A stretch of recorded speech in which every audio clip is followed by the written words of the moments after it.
Fine. I was surprised when you said this is about Christians. They should have even said some things that I did that was positive, or I said that was positive.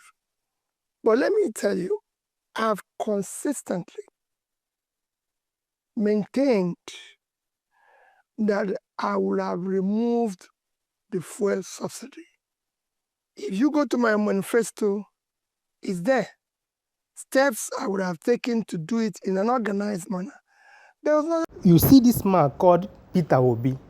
This is one politician that I will never regret say I support him during 2023 election. In fact, I will continue to support him. Yes. This man is one man I have noticed that whatever he tells you in the morning, if you wake him up in the night, he will still tell you the same thing again. He has never changed on what he has been saying. What this man has been saying from 2023 campaign season is also what he's saying today. He told us categorically that he never supported this thing called subsidy. In fact, for me itself, this subsidy itself is just a way of looting Nigerian money. It doesn't exist. He told us that he never supported it. And he's still repeating it again today in this interview. I will allow you to watch this video. Just watch everything he said in this particular interview. As I'm watching the video, just make sure you subscribe to my channel. Drop your comments at the comment section. Give the video a big thumbs up. And remember to subscribe and follow my page. I remember my humble self. My peace and love. Don't play. Wrong in removal of subsidy. What is wrong is the haphazard way in which it was announced and implemented. Everybody knows that the subsidy regime was a solution of criminality, that there was a lot of corruption around everybody, which you needed to bundle that aspect out of it, do it in an organized manner. And since you're doing it for savings, we're told we're doing it because we don't want to continue to borrow to continue the subsidy. And the removal of it will be able to have available funds to be invested in critical area of development. With honest things, billions saved. Where is it? Where is he invested in those critical areas of development? They said they've given the money to the governors. That's what. No. They said they've increased their FAC allocation. Fine. They said most of the states have been able to pay them. Everybody knows what critical areas of development is. And I say it morning, afternoon, night. It is education, health, and pulling people out of poverty.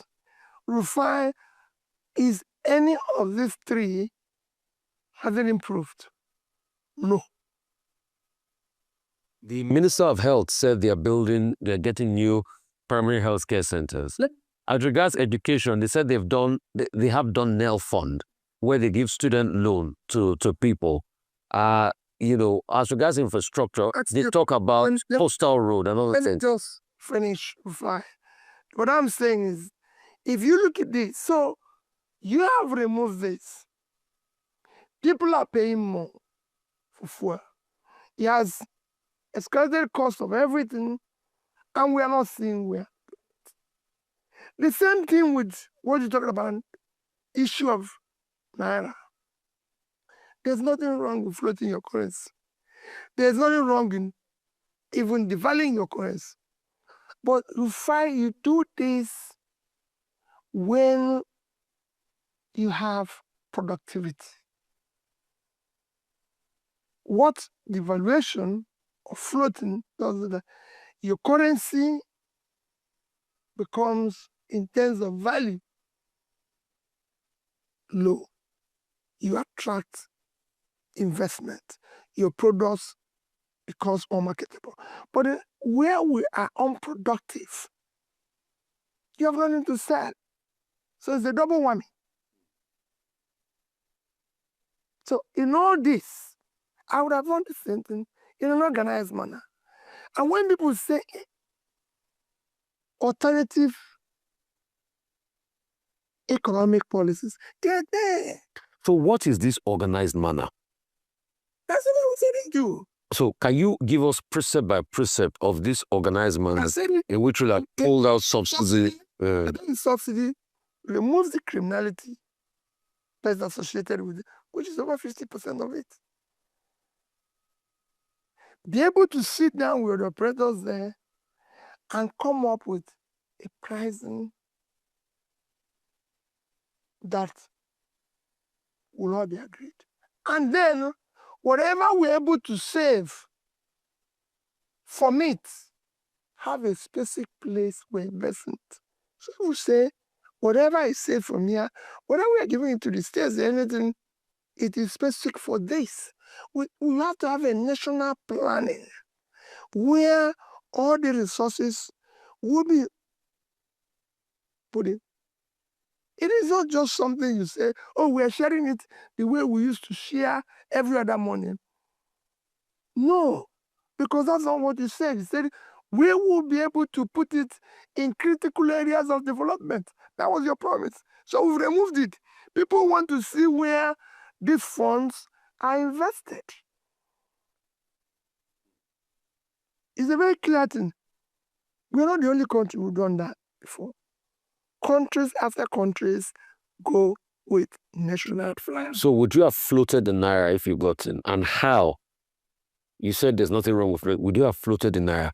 Tell me the precept upon precept at which you will have floated the naira. I would have been doing it in an organized manner. What's the organized manner?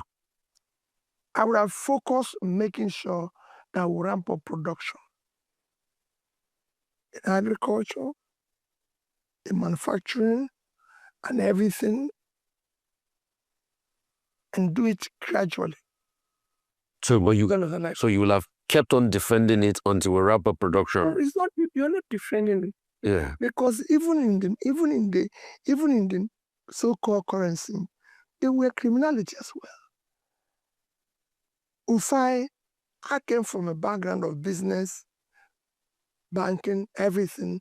So I know everything that is associated with the criminalities and all these things, which you can actually be tightening while trying to